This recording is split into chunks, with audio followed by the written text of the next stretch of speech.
À huis clos, dans une ferme isolée, au chevet d'un mourant, quoi de mieux pour être de bonne humeur?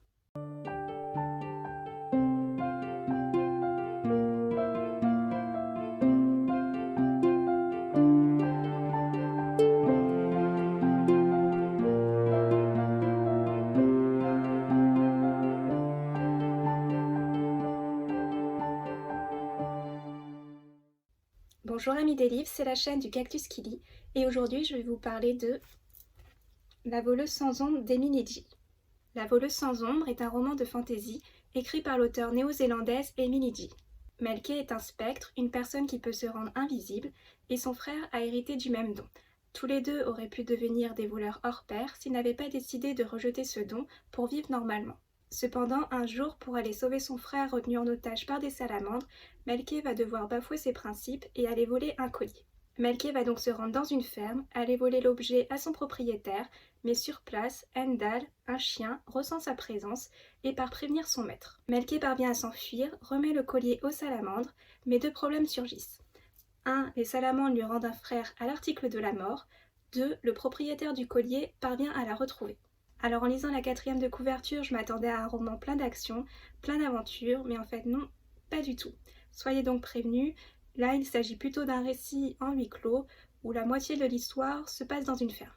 L'auteur parvient très bien à y installer une ambiance pesante où l'on se focalise sur la psychologie et les relations des personnages. Et des personnages, il va surtout y en avoir 5, Melke et son frère, les deux spectres rejetés par la société, Bastian, le propriétaire du collier, qui a une relation particulière avec son chien, Liana, la sœur de Bastian, une guérisseuse au tempérament calme et doux à l'inverse de son frère, et enfin Endal, le chien de Bastian, qui va lui redonner un peu d'humanité. Bon, avec ce livre, une fois qu'on a compris que ce ne serait pas une histoire riche en action, le point positif, c'est que l'auteur parvient à décrire les sentiments éprouvés par chaque personnage. Bastian est un personnage antipathique et énervant, mais on se rend compte qu'il a ses raisons de l'être. Melke a une attitude froide, et de par son histoire, on comprend aussi pourquoi. Le deuxième point positif que je pourrais donner à cette histoire est la présence d'Andal. Ce chien a vraiment été pour moi un pilier de l'histoire et c'est ce qui m'a permis d'aller jusqu'au bout du récit. Il a un lien particulier avec Bastian et pour ceux qui ont lu L'Assassin Royal, ça vous rappellera la relation entre Fitz et Œil de Nuit. Endal va avoir un rôle capital pour faire avancer cette histoire. Souvent plus intelligent que ses humains, c'est un compagnon fidèle avec une vision simple, l'élément rafraîchissant de cette histoire qui contrebalance avec l'ambiance pesante et dramatique qu'instaure l'auteur dans cette ferme. Enfin, ce que j'ai aimé dans cette histoire, ce sont toutes les petites touches de surnaturel.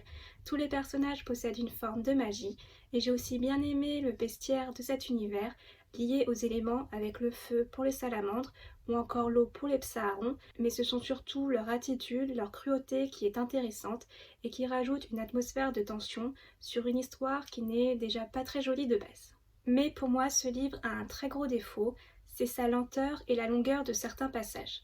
On stagne, on n'apprend pas grand-chose, on est juste là au chevet d'un mourant, alors c'est bien d'instaurer une ambiance, mais quand ça s'étale trop, ça devient juste ennuyant. On pourrait y enlever au moins une centaine de pages, que ça n'altérerait pas l'histoire et qu'elle serait toujours compréhensible. La deuxième chose qui peut être un peu frustrante pour un lecteur de fantasy, c'est l'univers à peine esquissé. Le monde a l'air vaste et intéressant, mais presque toute l'histoire se déroule dans la ferme. J'aurais aimé découvrir ce monde, mais hélas, ce n'est pas le sujet de ce livre. Là, on s'attarde plus sur un cadre, une ambiance, les ressentis ou la psyché des personnages. Au final, l'aspect fantastique est en arrière-plan. Ce livre peut donc être bien pour ceux qui ont du mal à rentrer dans les univers de fantasy. Par contre, ce n'est pas un roman jeunesse, car il y a des scènes assez violentes et des sujets sensibles y sont abordés. Enfin, le dernier point négatif est que l'histoire reste assez prévisible. On sait d'avance comment ça va se terminer pour les personnages, ça arrive gros comme une maison, et j'aurais aimé être contredite par l'auteur. Pour conclure, je pense que la romance présente dans ce livre aura un intérêt pour les fans du genre, mais un peu moins pour ceux qui apprécient la fantaisie. Pour moi, La voleuse sans ombre a été une lecture assez mitigée, autant le focus sur les personnages est intéressant, autant le récit aurait pu clairement être raccourci. Car là, dans sa version actuelle, il y a un gros problème de rythme. Voilà, cette vidéo est terminée, je vous remercie de l'avoir visionnée. Si vous avez lu ce livre, n'hésitez pas à me donner votre avis dans les commentaires. Et si je vous ai donné envie de le lire, je vous souhaite une bonne lecture. En attendant, si vous souhaitez faire plaisir à Cactus, n'hésitez pas à liker, partager ou vous abonner. A bientôt et prenez soin de vous.